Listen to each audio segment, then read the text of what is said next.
let's talk to Justin about the Mid-Columbia Master Singers. Justin, thanks for joining us today. I really appreciate it. Good morning. Good afternoon. Yes, it's kind of a combination of both, isn't it? I really never know what to call it.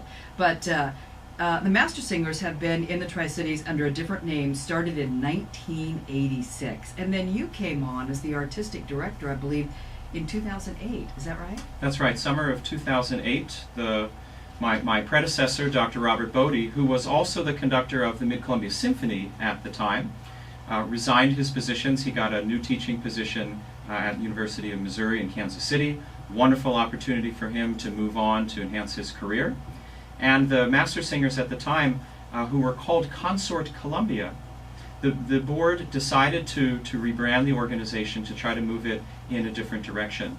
So the name change to Mid-Columbia Master Singers, taking on that Mid-Columbia prefix, aligned them more closely with the symphony, with the Mid-Columbia Ballet that had been around for about 3 decades, as well as what followed suit after was the company used to be called Richland Light Opera Company, that we now know as Mid-Columbia Musical Theater. I wish I could say I had something to do with that name change because I think it's brilliant, but the board took that step before I was officially hired. Well, you're just a youngster. You are young. Is this your first? Am I supposed to reveal my age now? Well, I just think your enthusiasm is wonderful, and Thank you. I appreciate it here in the Tri-Cities. So, how many people are involved in the Master Singers group? So we've grown tremendously. This is the end of my 7th season now as artistic director of the choir. When we started, there were approximately 40 singers on the roster.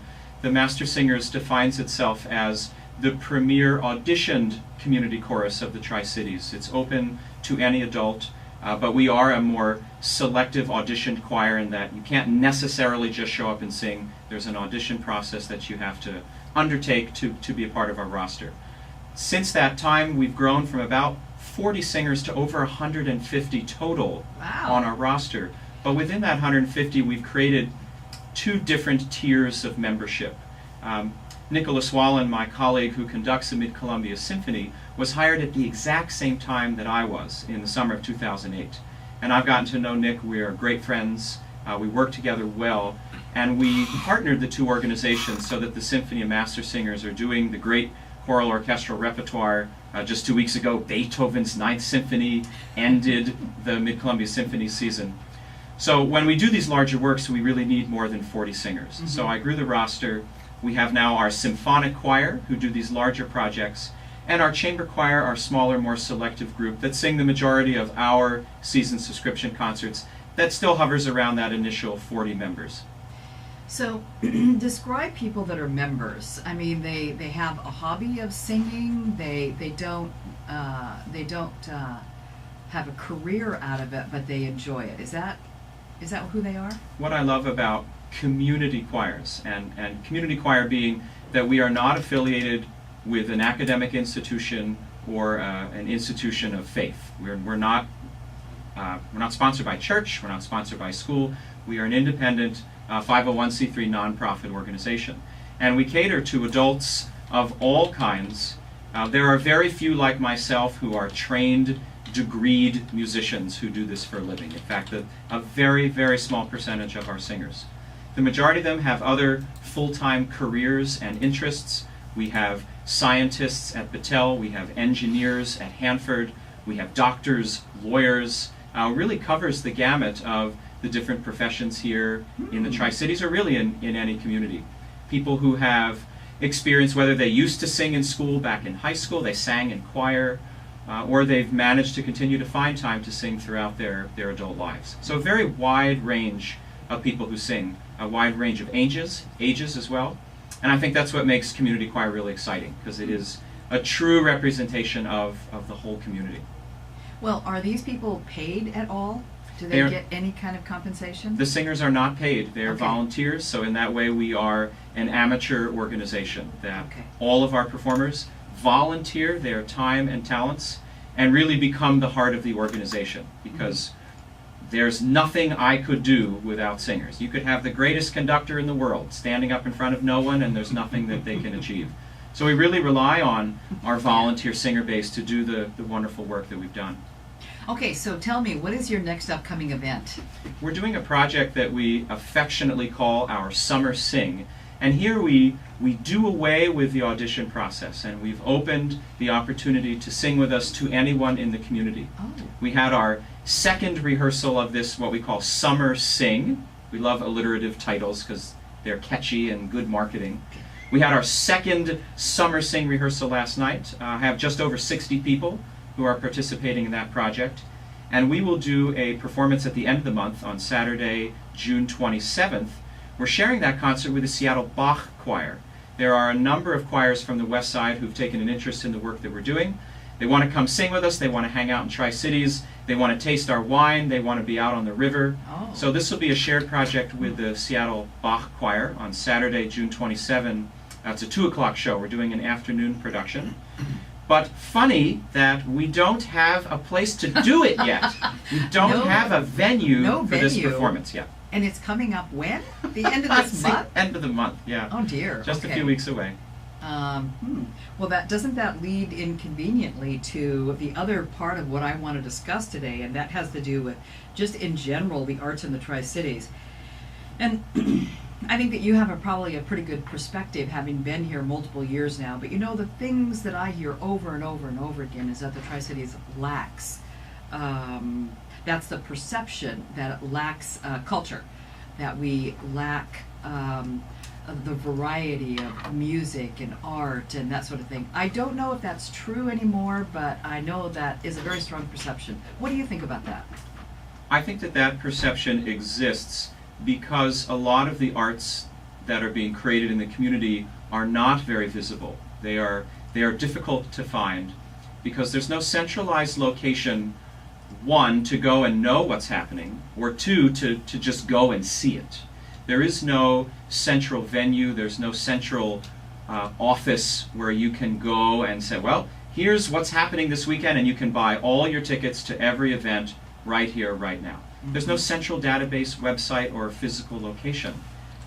You know, when I moved here and took the job in summer of '08, I discovered this community of 250,000 people who were making great art, who were supporting a choir, the symphony, a ballet, a musical theater company, the Richland Players, who does a lot of straight plays and comedies, a Renaissance Fair festival every summer at Howard Amon Park, Camerata Musica, a chamber music series. I mean, the list goes on and on. Children's theater. Yeah, the Academy of Children's Theater. I was blown away at the amount of art that was being created here and the quality of the art for a community this size. Yet they all seem to have one challenge in common, that they had no great places, no great space to do them. That many of these groups are homeless and they end up shopping around, performing in fill-in-the-blank school auditorium, fill-in-the-blank church, which creates a myriad of problems for them. But a major problem, I think, is the visibility, because there's no steady venue. Where are the master singers performing this month? Mm-hmm. You know, if we were in one place, or if there was one place you could go, whether that's an online presence or a physical location, and just see the range of what's happening, and you can buy all your tickets right there, I think people would discover that there is great art and culture here. All right, well, let's take a break right here, but maybe when we come back we can try to help you find a venue. Excellent. All right, we're talking with Justin Raffa with the Mid-Columbia Master Singers. Stay with us. This is News Talk 870. Buddy, we're talking about arts in the Tri-Cities, and Justin Raffa is my guest. He's the artistic director of Mid-Columbia Master Singers, but Justin was good enough to bring along a secondary guest for us to talk to today. His name is James Budwin, and Justin, could you introduce James, and why is James here today? Why is he even in our community? Because I learned that he's from North Carolina. The Arts Center Task Force is a nonprofit board here in Tri-Cities that's been around for about 3 decades.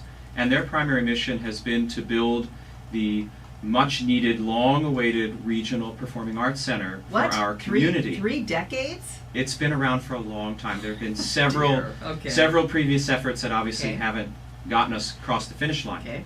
I'm a proud board member of Arts Center Task Force, and just over a year ago, we engaged James and his consulting firm to come out with us, meet with us, to begin plans for how does all this work, and what's the first step to creating the need for a performing arts center? Because I think the need has been established, and there are many in the community who are excited and supportive. But the questions that we always get immediately are, well, what does it look like? And how big is it? And where is it going to go? And how much is it going to cost? Mm-hmm. So we are delighted that now, a year later, we have officially contracted with James, who's here to collect as much data as he can from stakeholders in this, from potential users. And he's going to create some documents for us that give us the real paperwork that the business leaders and our elected officials of the community want to see, that we'll be able to answer the questions about size, scope, and cost. So this is James's third and final day with us on his visit. He's met with a lot of folks already, and I'm really glad that he's able to be here and talk with us. Perfect. So James, I'd like to hear some of your impressions of what you've seen since you've been here, what you've heard. What do you think? I was contacted almost 2 years ago and had the opportunity to come about 14 months ago and spend some days here, and I was immediately struck by the enthusiasm people have for the arts that are involved with it here. And there's a great diversity of arts that are available in this town, but as has been talked about, there's no structure, there's no facility, there's no heart of a location where the arts can really be celebrated in this town. It's very hit and miss, dependent upon available space in schools or churches or whatever. The reason I was contacted is I planned performing arts centers from the get-go, from the very beginning. And the scope of what I'm doing right now is to help create a vision.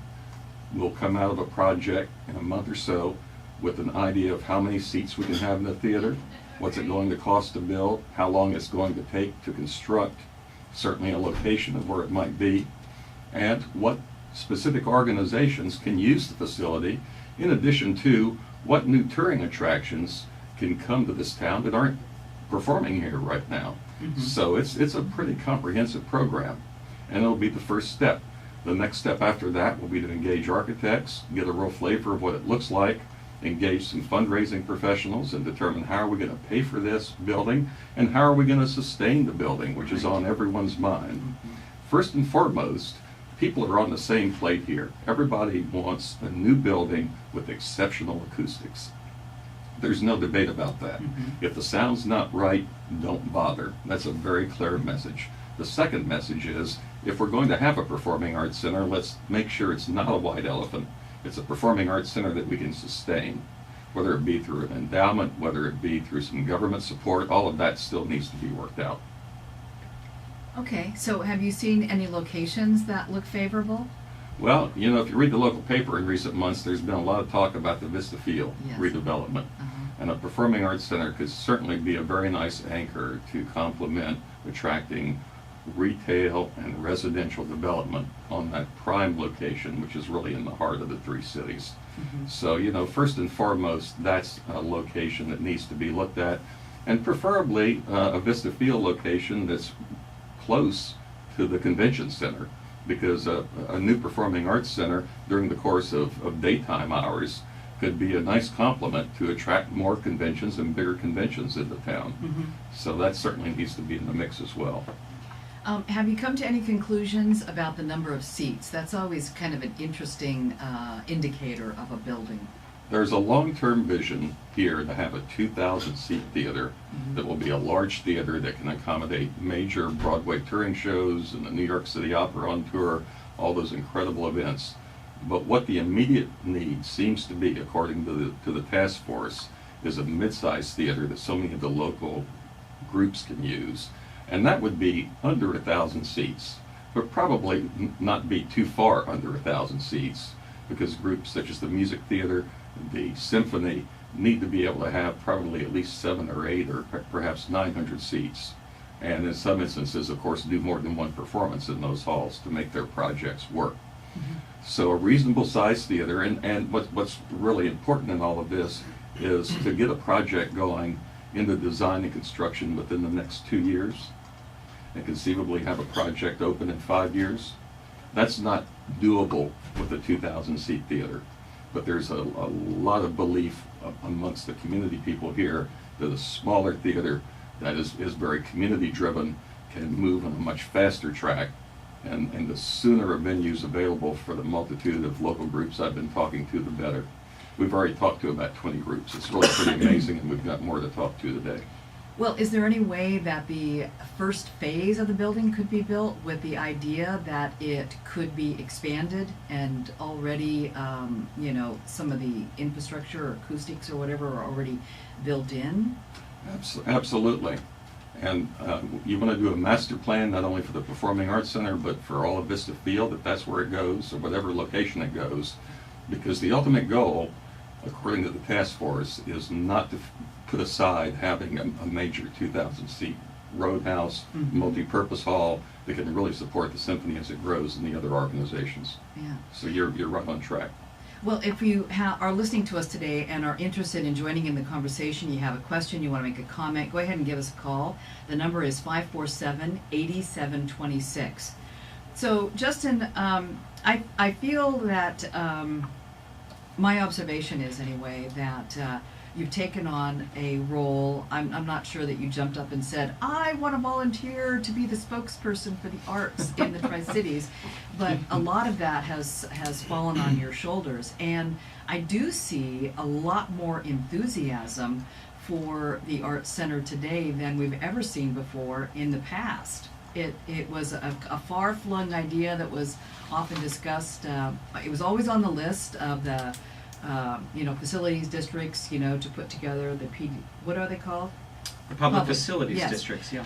But never seemed to rise to the level of being the chosen project.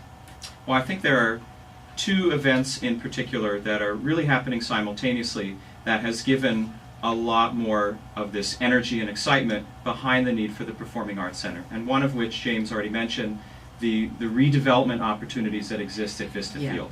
It is a massive property, and I don't know if the community really understands the magnitude and the impact of this redevelopment, of what this acreage really looks like. It's longer than the National Mall in Washington, D.C. Oh, I mean, wow. you could put everything there. Wow. Put your Performing Arts Center there. Put your Aquatic Center there. Put your mud wrestling pit there. Put whatever you want, Tri-Cities. It is such an exciting opportunity. And the fact that it's pretty much the geographic center of our Tri-City community. The sky's the limit on what that can become. I'm so pleased with the process the Port of Kennewick has undertaken to be open and candid, to let the community drive what this redevelopment is going to look like. So the fact that has opened up a great potential space for the Performing Arts Center, as well as the entire Tri-Cities rebranding effort that's being championed by Visit Tri-Cities, our regional Tri-City Chamber of Commerce, and TriDec. It's like all these things are happening, coming together at the same time. And of course the consultant that was hired to do the rebranding study, Roger Brooks, one of the key elements that he identified was a need for a regional performing arts center. So when others tell us as well from out of town, when great experts come and say, you really do need this, it makes the message stronger. And I'm just excited that it's all sort of moving together at the same time.